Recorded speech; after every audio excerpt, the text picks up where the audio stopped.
Salut. Le storytelling, c'est l'un des outils les plus puissants qui va te permettre de pouvoir accrocher ton auditeur et de pouvoir le garder captivé à chacun de tes mots.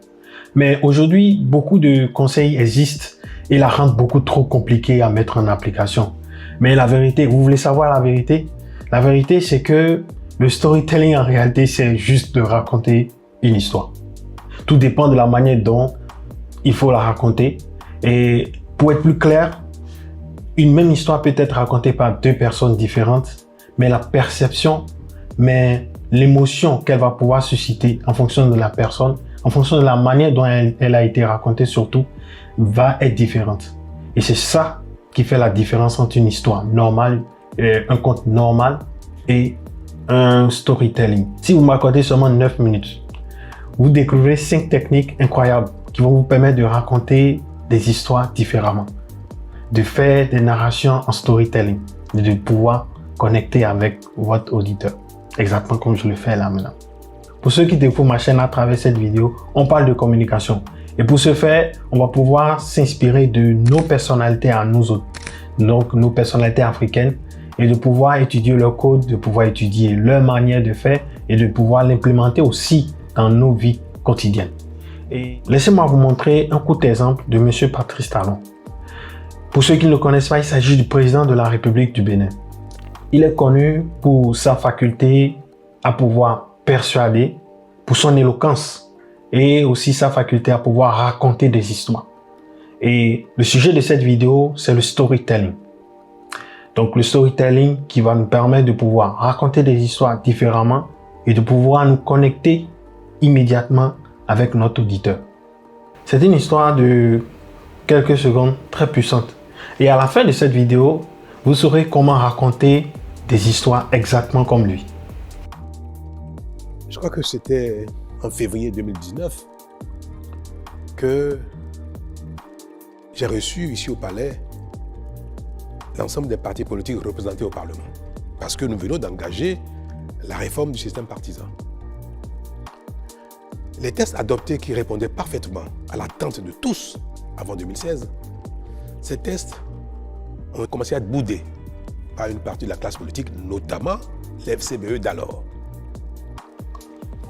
Avez-vous remarqué ce qu'il a fait? Il ne se contente pas seulement de raconter des événements. Il ne dit pas, par exemple, le président Boni Yayi et son parti ont fait front à toutes mes réformes, par exemple. Non, il ne dit pas ça. À la place, il zoome sur le moment. Les meilleures histoires ne sont pas celles qui se racontent à la volée. C'est plutôt celles qui arrivent à schématiser à travers les mots une histoire afin de pouvoir captiver son auditeur. Elle vous emmène tout directement dans les tranchées. Elle vous permet de pouvoir visualiser, de pouvoir vous faire une image de la situation, des événements, de cette narration immédiatement. Elle vous permet de rêver. Alors, voici 5 techniques à utiliser. La première technique, il s'agit du lieu. Dites où vous êtes. Les meilleures histoires commencent par situer l'action dans le temps. Par exemple, comme dans l'extrait de tout à l'heure, les difficultés de M. Patrice Talon à pouvoir mettre en œuvre son plan de réforme. Il débutait en situant dans le temps, en disant en 2016, M. Boni Yayi et s'ensuit tout ce qu'il a raconté. Un autre exemple serait par exemple, il y a 2 semaines, j'étais assis dans mon canapé et je prenais une grande inspiration. Et dans ces 2 exemples, vous aurez remarqué une chose. Nous avons situé dans le temps. Pourquoi c'est si important de pouvoir situer l'histoire, soit dans le temps ou dans l'espace? Parce que ça permet à votre auditeur de pouvoir se faire sa propre image de votre histoire. Ainsi, il commence par créer ses propres images qui, évidemment, sont en lien avec les images qu'il connaît déjà, avec des lieux ou soit avec l'espace-temps que lui-même il a vécu. Donc, ça permet de pouvoir créer la toute première connexion avec votre auditoire. Les erreurs les plus connues à cette étape sont de donner beaucoup trop de détails. Comme par exemple, lorsque j'expliquais que j'étais assis sur une table, il serait par exemple inutile de dire j'avais tel ordinateur à côté, j'avais tel stylo à côté. Non. Donnez-lui peu de détails par rapport à tout cela. Donnez juste l'essentiel et laissez votre auditoire s'imaginer le reste. Laissez-le rêver, tout simplement. Lorsque vous racontez votre histoire, qu'est-ce que vous faites à ce moment précis? Inutile de donner trop de détails sur le contexte. Utilisez plutôt des verbes d'action.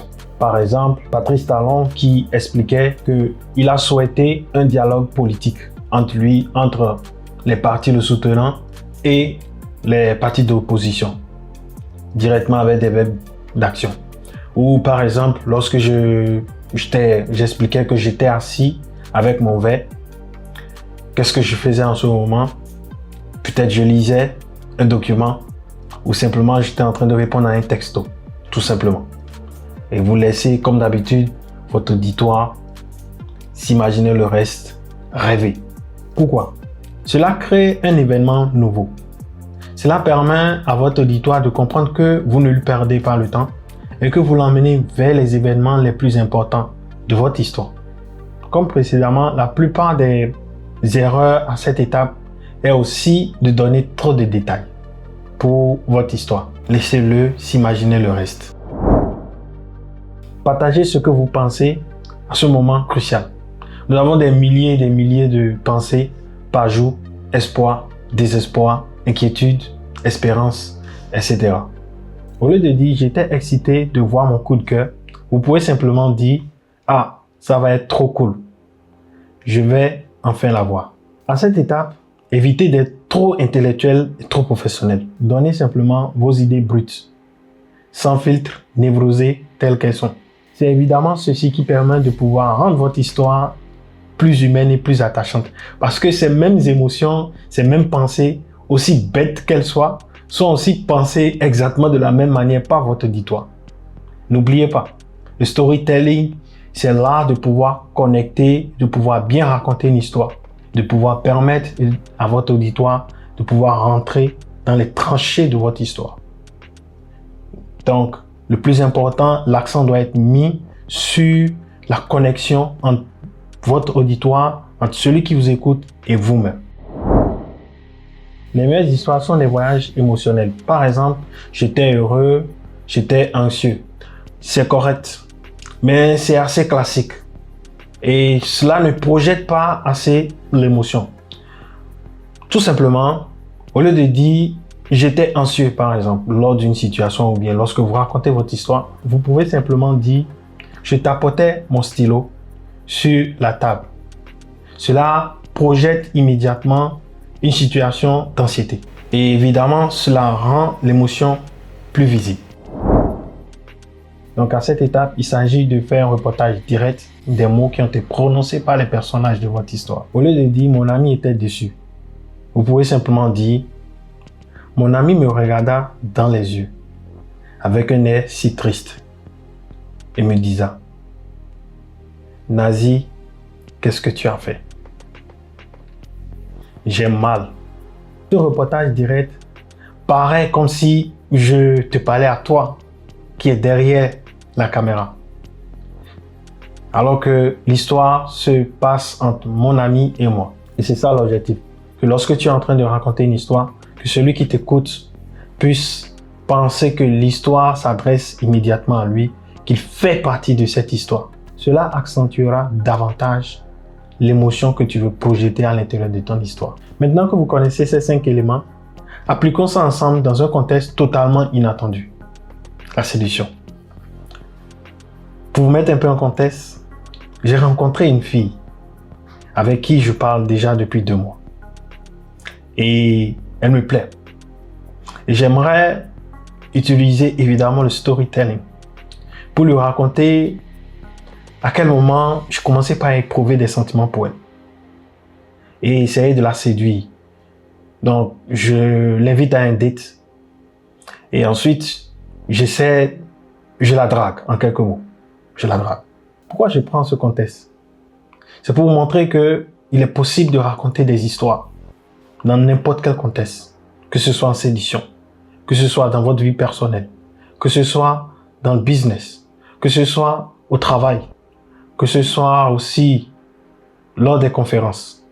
Et nous allons prendre un contexte vraiment difficile, en quelque sorte, pour raconter une histoire.